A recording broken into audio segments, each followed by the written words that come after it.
In this segment, we're going to talk about how to get out of fear once we're in it when in between jobs. So, generally speaking, the longer we're without a job, we're in between jobs, the fear just kind of creeps in slowly. We're not giving it permission. We didn't say, go ahead, make me irrational, right? So it can creep in slowly. And once it's got a hold of us, it becomes very difficult for some of us, for maybe even a lot of us, to function on a daily basis simply because of the power of fear that is unaddressed can become extremely strong and can adversely affect, everything from our relationships to our physical health. So when we find ourselves in a state of fear or insecurity, which is another form of fear, the first thing that we need to do is look back at the job that we had before when things were going good and we were showing up every day and everybody was, doing their thing and we were doing our thing. And write down.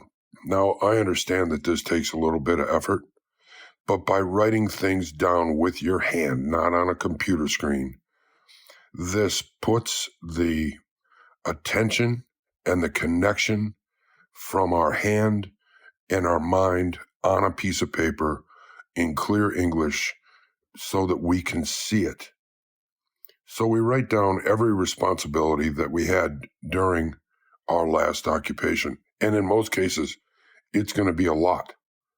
There's going to be a lot of responsibilities, even the small ones are important because they give us value. I've been talking about value for quite a while now because it's so important, and the world perpetually wants to strip us of it. So write down, I was early every day or I was on time every day. And then I began my day and I did this. And then I had a meeting, and write down all of the responsibilities that you would participate in a week. And then look at that because that has value. This is concrete evidence that we are not nothing, that we have value. This will help dissipate the effects of the fear. The other thing that human beings are notorious for is when we become fearful or anxious, we stop doing and we tend to wallow, right?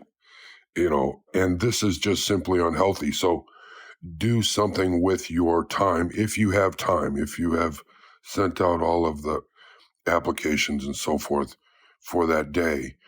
Clean your home, tinker in the garage, clean your car, go for a run, ride your bike, go to a movie, participate in your life. Because this situation is temporary, I guarantee it.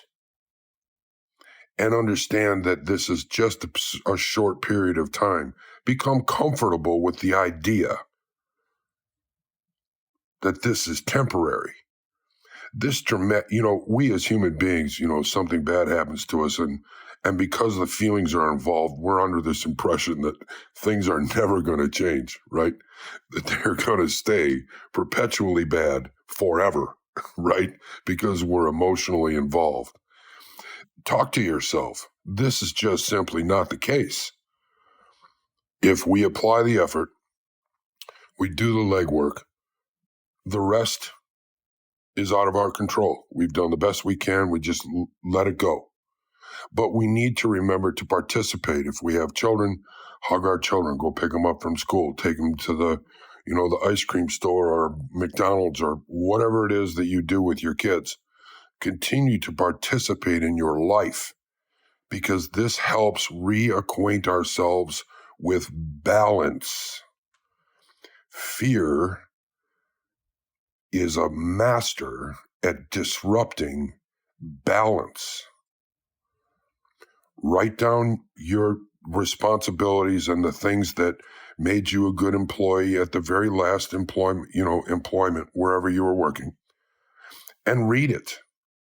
because it's all important stuff, and feel it. And then get on with your living experience. Just because we're in between jobs does not mean that our lives stop, right? This is a normal reaction for somebody who is under the impression, the false impression, I might add, that what we do for a living is who we are. This is a grave mistake. What we do for a living is what we do for a living, period. Who we are is what we do when we're not making a living. So, working through the fear, acknowledging that it's there, and writing down your responsibilities and your assets from the very last job that you had. If that one didn't go well, then the one before. And read it as if you're teaching yourself about your value all over again. And then gently move into your day. Don't wake up and say, oh my God, I'm unemployed. Don't allow the fear to creep in upon awakening in the morning. And we do that by being gentle with ourselves early, right? Because fear will get a hold of us first thing, boy. And as we go through our day, it tends to get worse. If we arrive, awaken first thing in the morning, be gentle on your world, on your environment, on yourselves,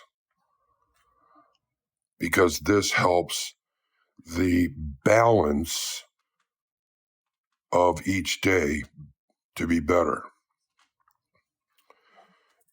After you have done these things and gently begun your day, and you've written down your asset columns and so on, do things that bring you joy. If you like to play golf, or you like to go to the park, whatever it is that you like to do, just because you're not employed doesn't mean that you shouldn't participate in the things that bring you joy, right? So continue to live your lives, do the best you can, and stay away from anything that resembles fear or doubt, because once that ball gets rolling downhill, we know bad things are going to happen, right? So the idea is to put a wedge in front of the ball so it cannot roll downhill. Gently awaken, just gentle, easy thoughts. Stay away from the idea that you're unemployed or in between jobs. Just stay away from it. You know what it feels like when you start to approach it. Participate in your morning. If you have children and you're getting them off to school or whatever like that, do that and feel it.